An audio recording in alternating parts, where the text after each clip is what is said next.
Le jour où Rowan Hale a dépensé 800 $ pour 40 bisons affamés, la ville de Red Hollow a ri à s'en étouffer. Augustus Blackthorne était le baron du bétail. Il possédait plus de pâturage que n'importe qui dans le comté. Il l'a traité de veuve désespérée qui jouait à la cowgirl. Et il a parié publiquement que les animaux seraient morts avant les premières vraies neiges. Rowan ne les a pas achetés par pitié, même si tout le monde le pensait. Elle a regardé au-delà des côtes saillantes et des fourrures emmêlées. Elle a vu quelque chose que personne d'autre n'avait remarqué. Une vieille marque à moitié cachée sous la peau. Une lignée qui refusait d'abandonner. Un troupeau qui avait survécu à bien pire qu'une mauvaise après-midi aux enchères. 1 an plus tard, les mêmes éleveurs qui s'étaient moqués d'elle faisaient la queue devant son portail. Chapeau bas, il la suppliait de leur vendre un seul veau. Restez avec nous et abonnez-vous pour découvrir comment Rowan a transformé 40 bisons rejetés en un revirement qui a secoué le monde de l'élevage de l'Ouest américain. La vente aux enchères qui a tout décidé a eu lieu sur le parking en gravier de l'ancien Blue Mesa Wildlife Ranch. C'était une exploitation privée qui avait manqué d'argent et de temps dans la même saison. 40 bisons se tenaient dans le dernier enclos. Leurs robes étaient ternes, leurs côtes visibles sous un poil clairsemé. Leurs mouvements étaient lents après des mois de négligence alimentaire. Personne n'en voulait. Les animaux n'avaient pas de papier d'enregistrement en règle. Ils devaient être déplacés de la propriété en une seule journée. Et le coût du transport, de la quarantaine et de la convalescence menaçait de dépasser le prix d'achat. Même les hommes qui achetaient du bétail uniquement pour la viande passaient devant l'enclos en secouant la tête. Un troupeau si maigre et si incertain ne promettait que des dépenses. Rowan n'était venu que pour quelques rouleaux de fil de clôture usagés. Le genre de ferraille qui permet à une petite exploitation de tourner quand il n'y a pas d'argent pour du neuf. Elle a failli partir avant de remarquer la façon dont le troupeau se tenait. Il s'était disposé en un cercle lâche. Les animaux les plus faibles étaient poussés vers le centre. Les plus âgés faisaient face à l'extérieur. Une vache décharnée, au bord de l'effondrement, tenait toujours sa place à l'avant du cercle, comme si elle s'était désignée comme l'ultime ligne de défense du troupeau. Rowan allongeait lentement la clôture. Elle vérifiait les sabots, observait leur réaction au son et au mouvement.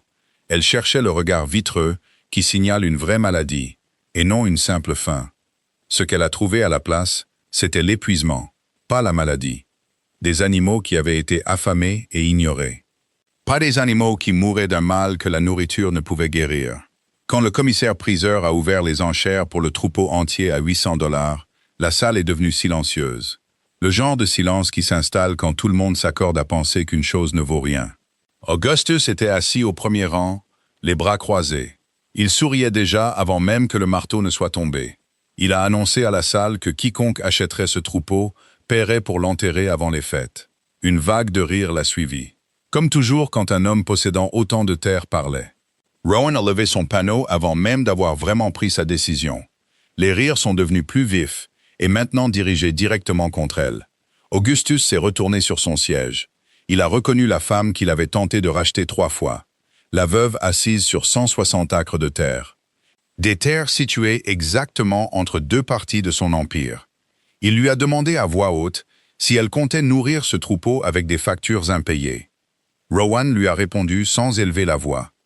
Elle lui a dit qu'elle avait acheté les animaux avec son propre argent, et que leur survie ou leur mort ne le regardait pas. Personne d'autre n'a enchéri.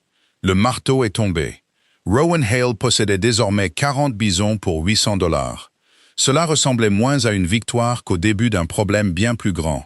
Le commissaire-priseur lui a rappelé, presque après coup, que les animaux devaient avoir quitté la propriété avant midi le lendemain. Rowan a regardé les 40 animaux, énormes et affamés.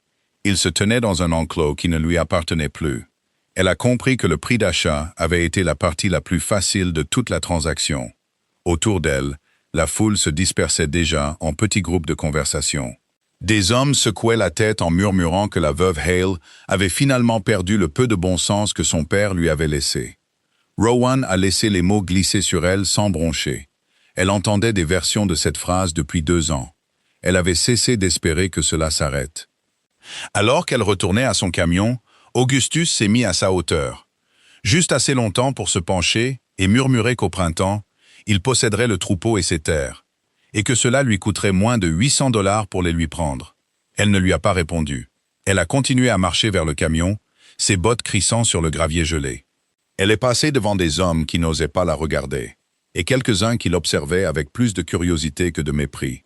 Et elle s'est autorisée à sentir, juste un instant, ce froid particulier qui s'installe dans la poitrine, juste après avoir fait quelque chose d'irréversible. Quelque part derrière elle, le troupeau a bougé et a mugi dans l'enclos. 40 voix basses et rauques. Rowan se surprenait déjà à faire des calculs dans sa tête. Le foin contre les jours, la clôture contre les dollars, la distance contre la lumière du jour. L'arithmétique de la survie qui allait définir les mois à venir. Bien avant qu'elle ne comprenne à quel point cela l'absorberait complètement. Rowan a passé cette première nuit à téléphoner plutôt qu'à dormir. La table de la cuisine était couverte de bouts de papier. Elle y avait griffonné des listes à la lumière d'une seule lampe. Car posséder 40 bisons et pouvoir les déplacer étaient deux problèmes entièrement différents. Elle n'avait pas de bétaillère conçue pour des animaux de cette taille. La clôture de sa propre propriété avait été conçue pour une poignée de chevaux, pas pour un troupeau de bovins sauvages. Et le foin qu'elle avait stocké durerait peut-être 3 semaines si elle l'économisait soigneusement. Son compte d'épargne, déjà maigre après 2 ans de galère entre réparation de clôture et travaux de ranch, était presque vide après l'achat. Une tempête se formait sur les montagnes à l'ouest, précoce pour la saison. Les météorologues utilisaient déjà des mots comme dangereux et inhabituels dans la même phrase. Wade Rourke, un homme dont la famille connaissait le père de Rowan depuis des décennies, a accepté de faire 2 voyages avec sa vieille bétaillère pour déplacer le troupeau avant la date limite. Il n'a rien demandé d'autre que la promesse qu'elle réparerait sa propre clôture au printemps. Un échange qui les arrangeait tous les deux, car aucun n'avait beaucoup d'argent. Le docteur Silas Boone, un vétérinaire semi-retraité, est arrivé pour examiner les animaux. Il avait passé des années à travailler avec des troupeaux de bisons de conservation avant de ralentir. Il est arrivé avant même que le premier camion ne quitte le parking. Il a immédiatement prévenu Rowan que les animaux affamés ne pouvaient pas simplement être nourris à volonté. Un afflux soudain de nourriture riche pouvait tuer un animal sous-alimenté plus vite que la faim elle-même. C'était un fait qu'elle ignorait et dont elle avait grandement besoin. Silas s'est déplacé dans le troupeau avec la patience d'un homme qui avait fait ce travail de nombreuses fois. Il vérifiait les yeux, la démarche, l'état des robes et des sabots. Il le faisait avec une attention si tranquille que Rowan a compris qu'il prenait cela plus au sérieux, que son expression sceptique ne le laissait paraître. Même s'il marmonnait qu'il avait accepté de regarder les animaux, pas de promettre un miracle à qui que ce soit. Il a séparé 3 animaux qui étaient dangereusement faibles et qui nécessitaient une surveillance étroite. Il a noté que la plupart des vaches semblaient capables de se reproduire malgré leur état, et il n'a trouvé aucun signe évident de maladie grave qui aurait transformé l'achat en catastrophe de santé publique. Ce qui l'a le plus frappé, bien qu'il ne l'ait pas dit clairement ce premier jour, c'est que plusieurs animaux se déplaçaient avec une discipline qu'il associait aux troupeaux autrefois gérés professionnellement. Pas simplement laissés à eux-mêmes dans une exploitation en faillite. Rowan a dépensé presque tout ce qui lui restait en compléments minéraux, une modeste quantité de foin décent et assez de matériaux pour renforcer les sections les plus faibles de sa clôture avant l'arrivée du troupeau. Elle notait chaque achat dans un carnet usé pour savoir exactement à quel point sa marge était devenue mince. La nouvelle de l'achat s'est répandue dans Red Hollow plus vite que les camions eux-mêmes. Les gens s'alignaient sur les routes avec leurs téléphones, filmant l'étrange procession d'animaux décharnés et énormes qui passaient sur des camions plateaux. Des clips vidéo avec des légendes moqueuses sur une pauvre mère célibataire achetant un troupeau de bisons mourants ont commencé à circuler localement en quelques heures. Le genre de divertissement cruel de petite ville qui se propage plus vite que n'importe quelle vraie nouvelle. Augustus a donné une citation au journal local cet après-midi-là. Il a présenté son inquiétude comme une question de sécurité publique. Il se demandait à voix haute si une femme seule sur une petite propriété avait la capacité de gérer des animaux aussi grands et imprévisibles. Cette première nuit au ranch, une des vaches les plus faibles est tombée dans le pâturage nord et n'a pas pu se relever seule. Rowan a passé des heures dans le froid à installer un brise-vent avec des panneaux de rechange. Elle suivait les instructions de Silas au téléphone, étape par étape. Elle refusait de quitter l'animal, même si la température continuait de chuter. Ses mains se sont engourdies dans ses gants vers minuit. Elle s'est souvenue, sans le vouloir, de la façon exacte dont son mari parlait aux animaux malades dans ce même pâturage. D'une voix basse et stable, comme si la patience seule pouvait maintenir un corps en vie jusqu'au matin. Elle a emprunté sa voix sans le vouloir, murmurant des mots sans queue ni tête, à la vache dans le noir. Elle lui disait que le vent se calmerait bientôt, et que l'herbe repousserait épaisse au printemps. Des promesses qu'elle n'avait aucun droit de faire, mais qu'elle avait besoin de dire à voix haute. Finn regardait depuis la fenêtre de la cuisine, enveloppé dans une couverture. Rowan ne le laissait pas s'approcher davantage. Elle lui a dit fermement qu'aimer un animal ne signifiait pas ignorer le danger qu'il pouvait représenter pour un garçon de sa taille. Il a protesté un moment, comme le font les enfants quand ils ne comprennent pas pourquoi le courage devrait avoir des limites. Il a fini par s'endormir contre la vitre, son carnet encore ouvert sur le rebord, une colonne de température écrite de sa main soignée et inégale. Juste avant l'aube, la vache s'est finalement relevée sur ses pattes instables. Elle se tenait debout, chancelante mais droite. Rowan a senti quelque chose se desserrer dans sa poitrine pour la première fois en 2 jours. Elle a nommé l'animal Hope, espoir, bien qu'elle ne se soit autorisée aucune vraie célébration. 39 autres animaux restaient dans ce même froid, et l'hiver commençait à peine à montrer les dents. Le lendemain matin a apporté un coup d'un autre genre. Le fournisseur de foin avec qui Rowan s'était arrangé a appelé pour annuler complètement la commande. Il a expliqué, presque en s'excusant, que tout le stock de foin de qualité disponible dans la région venait d'être racheté par Blackthorn Range and Beef.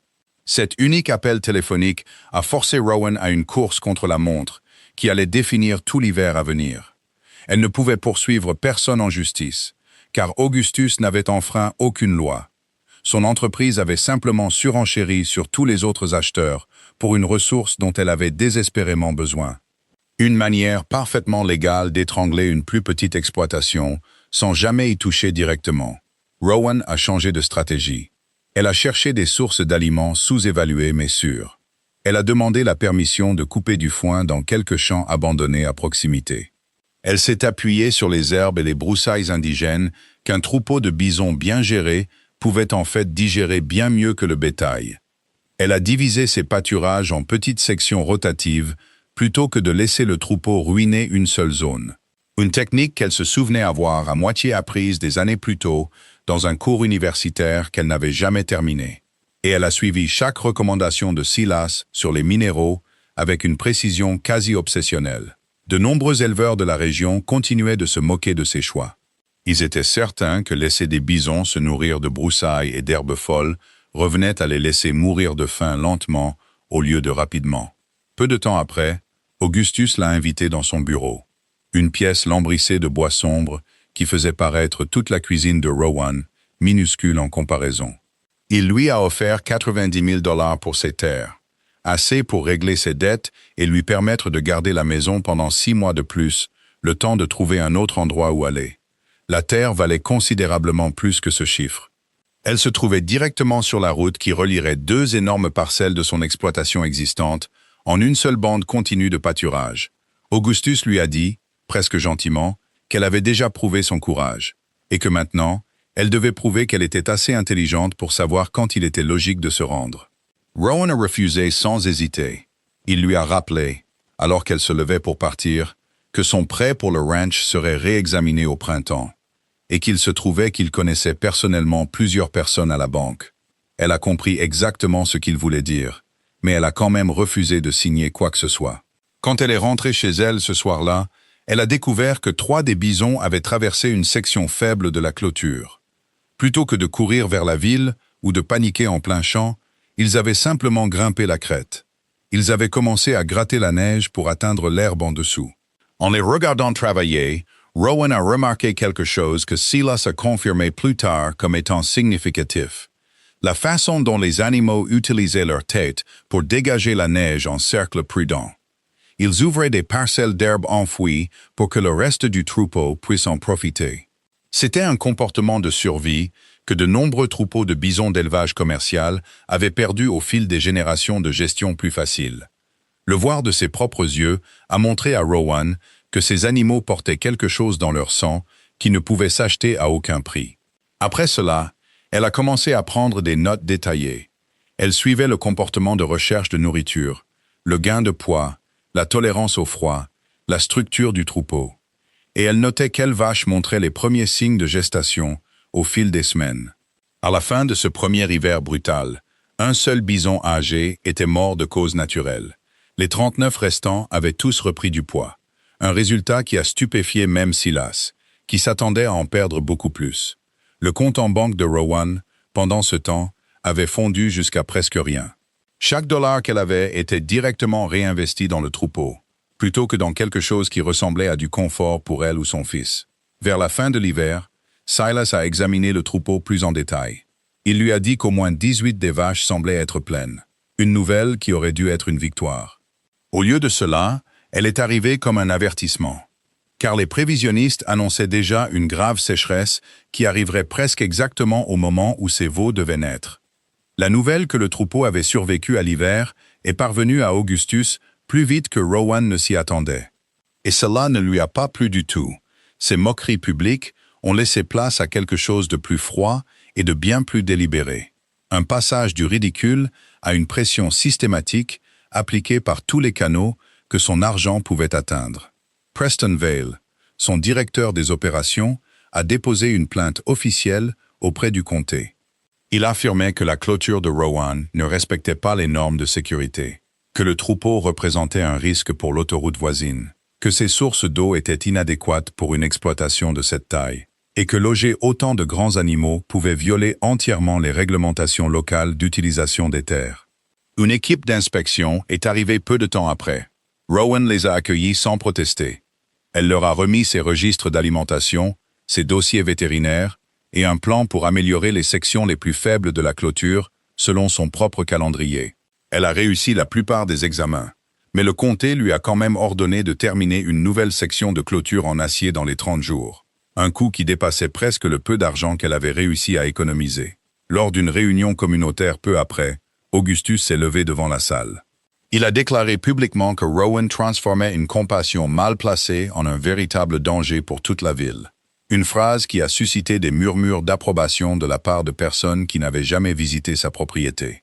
Plusieurs résidents ont ouvertement demandé qu'elle vende le troupeau avant que quelque chose ne tourne mal. Rowan s'est levé et lui a demandé directement, devant tout le monde, pourquoi son entreprise avait acheté toutes les sources de foin disponibles dans un rayon de 50 miles juste après la vente aux enchères initiales. Augustus a nié tout motif personnel. Il a répondu froidement que la gestion d'une entreprise n'impliquait aucune obligation de protéger les gens des conséquences de leurs propres décisions stupides. Sa remarque a piqué plus que Rowan ne l'a montré. Mais elle a refusé de se laisser emporter par une colère qui n'aurait fait que lui donner raison. Wade, Silas et une poignée de petits éleveurs ont commencé à l'aider discrètement à monter la nouvelle clôture. Des gens qui n'étaient pas encore convaincus que le troupeau avait un réel avenir, mais qui étaient de plus en plus mal à l'aise de voir un homme riche utiliser son argent pour acculer une femme, élevant seul un enfant. En plantant des poteaux de clôture le long du pâturage nord, Rowan a remarqué une légère marque sur l'une des vaches pleines, une forme de couronne à 3 pointes, presque invisible sous l'épais poil d'hiver. Plusieurs autres animaux du troupeau portaient la même marque, une fois qu'elle a commencé à la chercher délibérément. Silas a reconnu la forme, mais n'a pas pu en situer immédiatement l'origine. Il a suggéré à Rowan d'essayer de retrouver les papiers restants de l'ancienne exploitation de Blue Mesa avant sa faillite. Elle s'est rendue en ville et a rencontré Maren Cole au bureau des archives du comté. La plupart des documents de faillite avaient déjà été perdus ou dispersés, mais Maren a finalement trouvé un manifeste d'expédition vieux de 12 ans, enfoui dans un dossier sans rapport. Le nom imprimé sur cette page jaunie était « High Prairie Conservation Line, Red Crown Herd ». Quand Silas a vu les mots Red Crown, son expression a complètement changé. Il a dit à Rowan que si ces animaux portaient vraiment cette lignée, alors Augustus ne s'était jamais moqué d'un troupeau sans valeur par ignorance. Car un homme dans sa position aurait su exactement ce que ce nom signifiait depuis le tout début. Silas a expliqué au cours des jours suivants que le troupeau Red Crown avait été un programme de conservation très respecté. Il était connu pour sa tolérance exceptionnelle au froid, sa reproduction fiable et sa capacité à prospérer sur des pâturages pauvres. Il avait un mélange génétique minimal avec le bétail domestique et des instincts maternels inhabituellement forts pour protéger les veaux. Le programme avait été dissous des années plus tôt, suite à un différend financier entre ses bailleurs de fonds. Une partie du troupeau avait finalement été transférée à Blue Mesa. Mais les documents officiels prouvant ce transfert avaient disparu lorsque le ranch a changé de propriétaire. Sans test de laboratoire pour confirmer quoi que ce soit, Rowan ne possédait techniquement rien de plus que 40 bisons non enregistrés aux yeux de quiconque comptait. Elle avait besoin de poils, de sang et de tests génétiques pour prouver la lignée. Le devis du laboratoire qu'elle a reçu dépassait largement les 12 000 $, une somme qui semblait impossible compte tenu de tout ce qui vidait déjà ses comptes.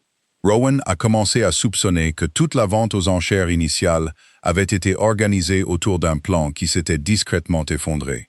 Marin a trouvé de vieux courriels montrant que Preston Vale avait contacté le directeur de Blue Mesa avant même que la vente de liquidation ne soit annoncée publiquement. Cela suggérait qu'Augustus avait l'intention d'acheter le troupeau en privé et à bas prix, une fois les autres acheteurs effrayés.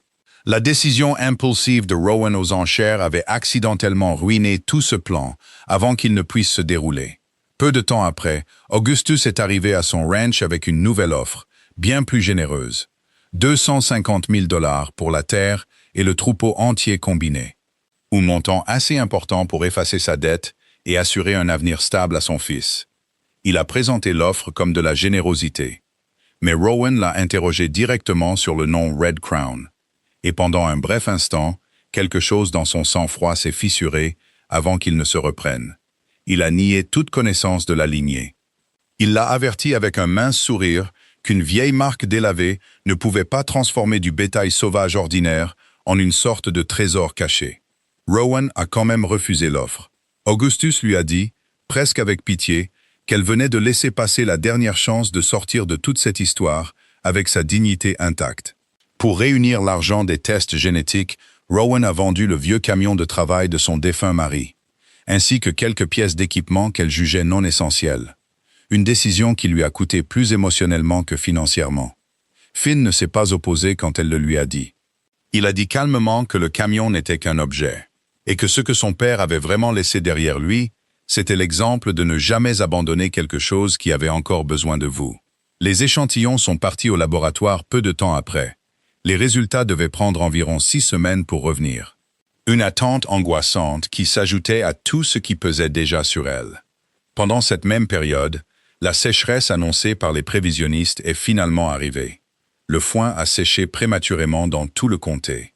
Les petits étangs sur lesquels Rowan comptait ont commencé à rétrécir rapidement. Plusieurs éleveurs voisins ont déjà été contraints de vendre une partie de leur propre bétail juste pour nourrir et abreuver le reste. La première des vaches pleines est entrée en travail exactement la semaine où la vieille pompe du puits de Rowan a choisi de tomber en panne. Rowan a vite découvert que la pompe n'avait pas été endommagée délibérément. Elle était juste submergée par une nappe phréatique qui baissait rapidement sous la pression de la sécheresse. Elle faisait face à un choix brutal. Emprunter de l'argent pour un nouveau puits ou vendre une partie du troupeau. Aucune banque ne voulait lui accorder de crédit avant la confirmation des résultats des tests génétiques. À la place, elle a bricolé un vieux système de citernes de stockage. Elle transportait de l'eau par remorque, voyage après voyage. Elle voyait les coûts grimper à chaque chargement. Elle comptait les gallons comme d'autres comptent leur salaire. Et elle était à court plus de soirs qu'elle ne voulait l'admettre, même à elle-même. Elle a appris à lire le ciel pour le moindre signe de pluie. Elle a appris quel coin bas du pâturage retenait l'humidité un jour de plus que les autres. Elle a appris à rationner sa propre inquiétude de la même manière prudente qu'elle rationnait l'eau du troupeau. Car aucune version de cette saison ne lui permettait de s'effondrer devant qui que ce soit. La vache en travail a choisi la pire heure possible pour commencer, bien après minuit. Rowan s'est agenouillé dans la terre à côté d'elle, une lampe de poche serrée entre les dents. Elle guettait les signes que Silas avait décrits au téléphone des semaines plus tôt. La position des pattes, le rythme des contractions, le moment où l'attente passait de la patience au danger. La naissance s'est déroulée plus facilement qu'elle ne le craignait. Quand le veau a finalement glissé sur l'herbe piétinée, Rowan s'est assise sur ses talons et a simplement respiré un moment. Elle a laissé l'épuisement et le soulagement la traverser ensemble. Le premier veau est arrivé en bonne santé malgré tout. Sa robe avait une teinte cuivrée distinctive. Rowan a nommé le petit taureau Copper, presque à l'instant où elle l'a vu se tenir sur des pattes chancelantes. Au cours des semaines suivantes, 17 autres veaux ont suivi, portant le total à 18 nés ce printemps-là. Toutes les naissances ne se sont pas déroulées sans heurts. Rowan a appris à dormir par courtes périodes interrompues pendant ces semaines. Elle était toujours à l'écoute du son particulier d'un problème dans le pâturage sombre. Un veau est né faible et a eu besoin de l'intervention directe de Silas pour survivre ses premiers jours. 2 des mères ont eu du mal à produire assez de lait au début. La chaleur montante a forcé Rowan à déplacer une grande partie des mouvements du troupeau aux heures plus fraîches de la nuit. Et l'herbe indigène disponible continuait de diminuer sous la sécheresse implacable. Malgré tout, Rowan a remarqué que les animaux Red Crown semblaient localiser instinctivement les parcelles de terrain basse qui retenaient encore un peu d'humidité. Et ils mangeaient une gamme de plantes bien plus large qu'un troupeau commercial typique ne prendrait jamais la peine de toucher. Elle continuait de faire tourner le troupeau à travers de petites sections de pâturage plutôt que de les entasser près d'un seul point d'alimentation. Une méthode qui donnait à l'herbe le temps de récupérer, même en conditions de sécheresse. Dans tout le comté, le propre programme de bison de qualité d'Augustus connaissait des difficultés que son argent ne pouvait pas résoudre immédiatement. Des taux de gestation plus bas que prévu, plusieurs animaux perdant du poids, des coûts d'alimentation en forte hausse. Et une partie du jeune bétail ne s'adaptait pas bien à la chaleur extrême. Il n'avait pas perdu toute son exploitation, mais son plan ambitieux de se lancer dans l'élevage de bisons de qualité semblait maintenant plus fragile qu'il ne l'admettrait jamais publiquement. La nouvelle de 18 veaux, en bonne santé, prospérant sur le petit ranch en difficulté de Rowan, a commencé à se répandre dans la région. Les mêmes personnes qui avaient ri le plus fort d'elle ont commencé à poser des questions discrètes et curieuses. Augustus a envoyé Preston au ranch avec une offre d'acheter tous les veaux à un prix élevé. Mais Rowan a refusé, expliquant que les animaux étaient encore bien trop jeunes pour être vendus, et les résultats génétiques n'étaient pas encore revenus pour confirmer quoi que ce soit officiellement. Preston lui a dit clairement que si elle refusait, Blackthorn diffuserait des informations sur le marché, suggérant que son troupeau manquait de certification appropriée, et qu'il pourrait même porter une génétique domestique mixte. Une affirmation conçue uniquement pour nuire à sa réputation, avant que la vérité ne puisse atteindre qui que ce soit. Rowan a immédiatement compris que Augustus avait l'intention de détruire la crédibilité du troupeau avant que les vrais résultats n'aient une chance d'être annoncés publiquement. Vers la fin de cette période, un courriel du laboratoire de test est finalement arrivé dans la boîte de réception de Silas. Il a lu les résultats lentement, puis est resté assis en silence un long moment avant de pouvoir parler. Quand Silas a finalement parlé, il a dit à Rowan que le troupeau n'était pas simplement lié à la lignée Red Crown. C'était le plus grand groupe de reproduction intact de cette lignée confirmée de mémoire récente. Les résultats confirmés montraient que 31 animaux portaient un lien génétique direct avec le troupeau Red Crown original, et 16 des 18 veaux obtenaient des scores exceptionnellement bons sur les marqueurs génétiques les plus appréciés des chercheurs. Le niveau global de mélange avec la génétique du bétail domestique est revenu extraordinairement bas pour l'ensemble du groupe, et le troupeau répondait aux qualifications requises pour plusieurs programmes de conservation et d'élevage sélectif respectés. Cette nouvelle a considérablement augmenté la valeur réelle du troupeau, mais Rowan ne pouvait encore rien annoncer publiquement. Une organisation indépendante devait encore vérifier les conclusions du laboratoire avant que quiconque ne prenne l'affirmation au sérieux. Celeste Whitmore, une représentante du Fonds des prairies des Hautes-Plaines, a accepté de se déplacer pour inspecter personnellement le troupeau une fois que la nouvelle des résultats est parvenue à son bureau. Augustus a appris la visite prévue de Céleste et a agi rapidement pour la devancer. Son entreprise a organisé un événement de presse où il a publiquement accusé Rowan de faire de la publicité mensongère pour des animaux non enregistrés. Il affirmait qu'elle exploitait la sympathie pour sa situation de mère célibataire, en difficulté pour attirer une attention et des investissements qu'elle n'avait pas mérités. Certaines des personnes qui avaient commencé à soutenir discrètement Rowan ont commencé à hésiter, ne sachant qui croire.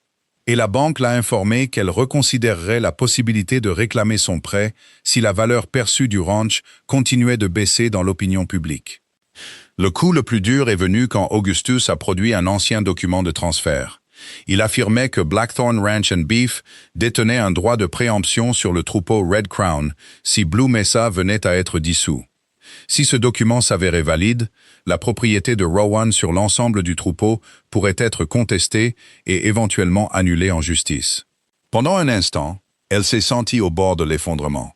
Elle avait vendu ce qu'elle possédait, emprunté ce qu'elle pouvait, et misé tout l'avenir de sa famille sur ses animaux, seulement pour voir un homme riche menacé de les lui prendre avec un simple bout de vieux papier.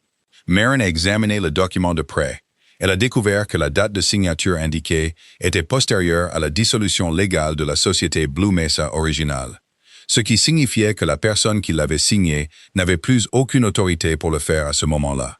Augustus pouvait plaider l'ignorance du calendrier, mais le document lui-même n'avait aucun poids juridique réel, peu importe ce qu'il choisissait de dire publiquement. Plutôt que de riposter par des déclarations colériques ou des accusations publiques, Rowan a choisi une voie entièrement différente. Elle a invité des journalistes, des éleveurs de la région, des fonctionnaires du comté et Céleste elle-même à assister à une inspection publique ouverte, directement au ranch, à la vue de tous ceux qui voulaient voir la vérité par eux-mêmes. Augustus s'est également présenté, convaincu que sa seule réputation suffirait à jeter le doute sur les résultats annoncés ce jour-là. Debout devant la foule rassemblée, Céleste a révélé qu'au-delà de la valeur génétique confirmée, le troupeau de Rowan avait accompli quelque chose qu'aucune autre exploitation de la région n'avait réussi à faire pendant cette même année de sécheresse brutale. Céleste a présenté à la foule les données que son organisation avait collectées sur place. Elle a montré des taux de survie des veaux presque parfaits, une récupération de poids constante dans le troupeau adulte, une meilleure couverture herbeuse sur les terres de Rowan que sur presque toutes les propriétés voisines, et des coûts de compléments alimentaires par animal, bien inférieurs à ce que les troupeaux commerciaux de la région exigeaient généralement. La lignée Red Crown, a-t-elle expliqué, avait une valeur énorme pour les futurs programmes de restauration visant à aider les troupeaux de bisons à survivre aux conditions de plus en plus sèches dans la région. Silas a confirmé lui-même chaque élément des données de santé, les ayant suivis personnellement tout au long de l'épreuve. Marine a ensuite présenté les archives du comté, prouvant que le droit de préemption revendiqué par Augustus n'avait aucune valeur juridique, car il avait été signé après que la société à laquelle il faisait référence n'existait plus légalement. Face aux questions pointues des journalistes assemblés, Augustus a tenté de détourner la conversation. Il a suggéré que Rowan avait simplement eu de la chance plutôt que de mériter tout cela par compétence ou effort. Rowan n'a pas répondu avec vantardise ou triomphe. Au lieu de cela, elle a décrit simplement et sans drame chaque semaine de manque de nourriture, chaque section de clôture reconstruite avec des matériaux de récupération, chaque nuit passée à calculer s'il fallait acheter de l'eau transportée ou payer la facture d'électricité. Elle a parlé de la vache nommée Hope, qui ne pouvait pas se tenir debout cette première nuit, d'un garçon qui tenait un carnet météo pour que sa mère n'ait pas à porter seule tous les soucis, du son que faisaient 40 animaux affamés dans le noir quand personne en ville ne croyait qu'aucun d'entre eux ne verrait le printemps. Certains des éleveurs debout au bord de la foule ont baissé les yeux sur leurs bottes pendant qu'elle parlait. Et quelques journalistes ont complètement arrêté d'écrire, écoutant simplement. Elle a dit à la foule que la chance ne durait pas tout un hiver, que la chance ne construisait pas de clôture de ses propres mains, et que la chance n'apprenait certainement pas à des animaux affamés à faire de nouveau confiance aux gens après tout ce qu'ils avaient déjà survécu.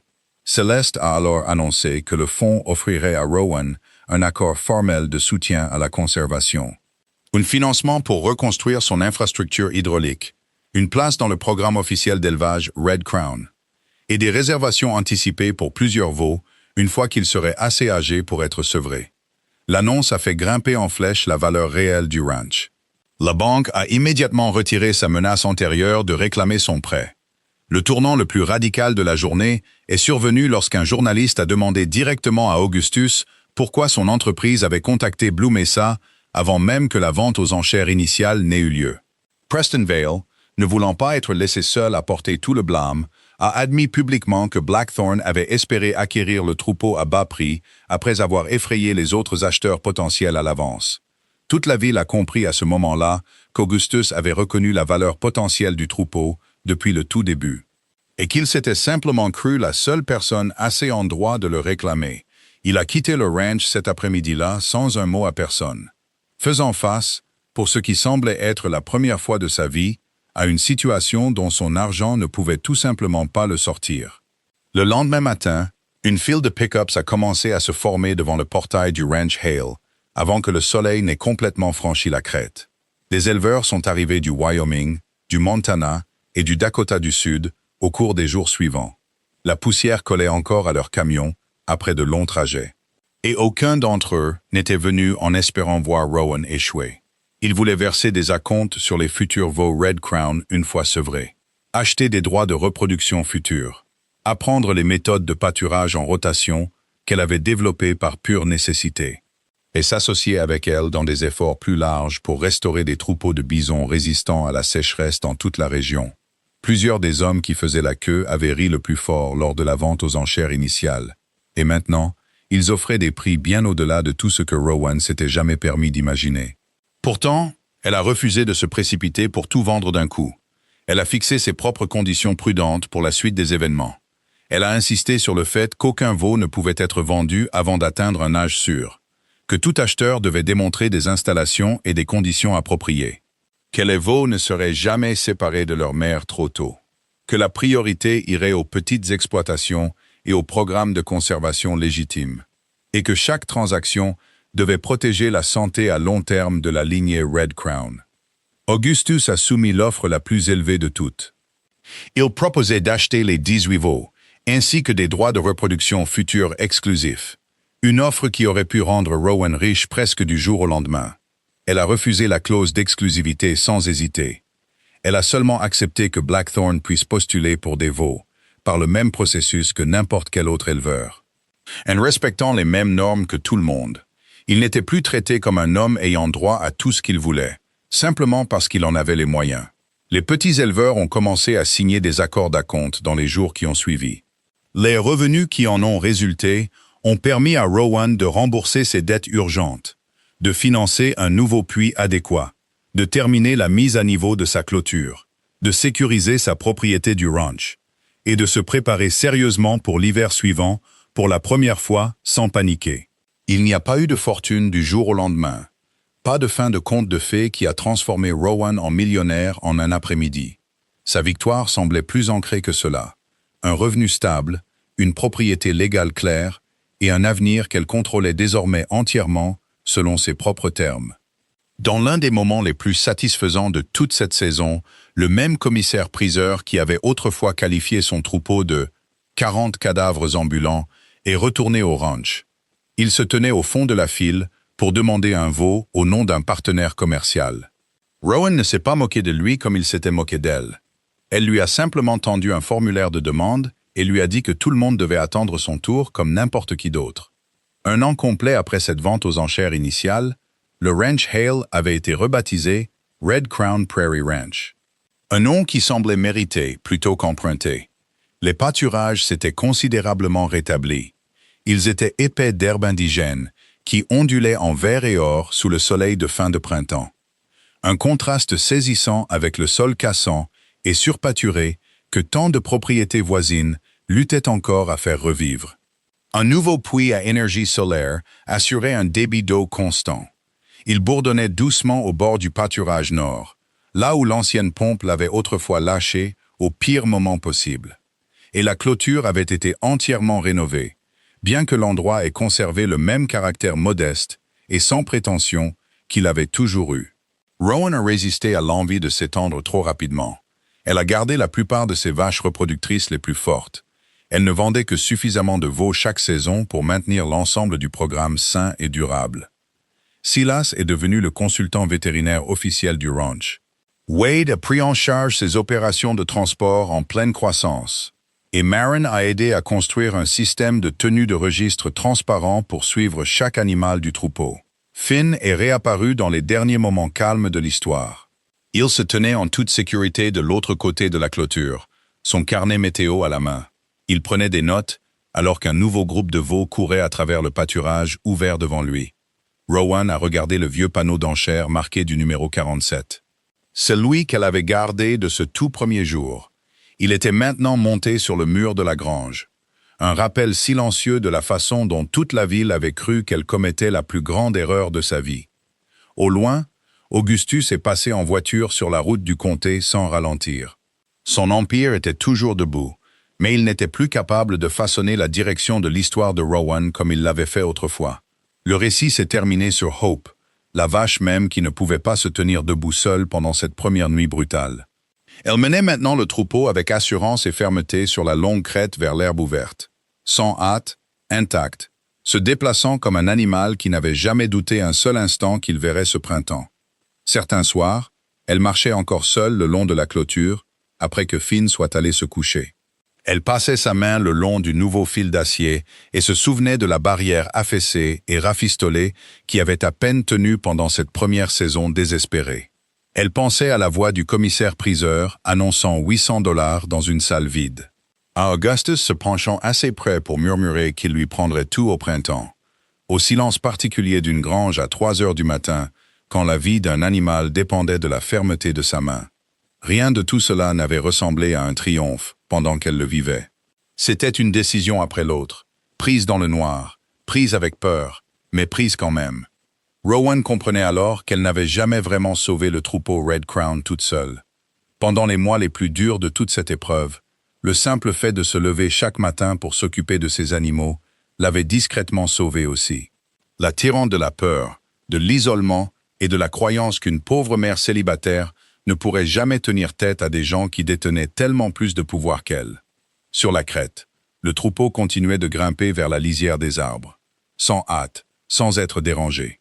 40 animaux autrefois abandonnés, qui étaient devenus une centaine au moment où le décompte s'est stabilisé pour l'année. Et Rowan se tenait à la clôture et les regardait partir, sachant que ce matin particulier n'était qu'un parmi tant d'autres à venir.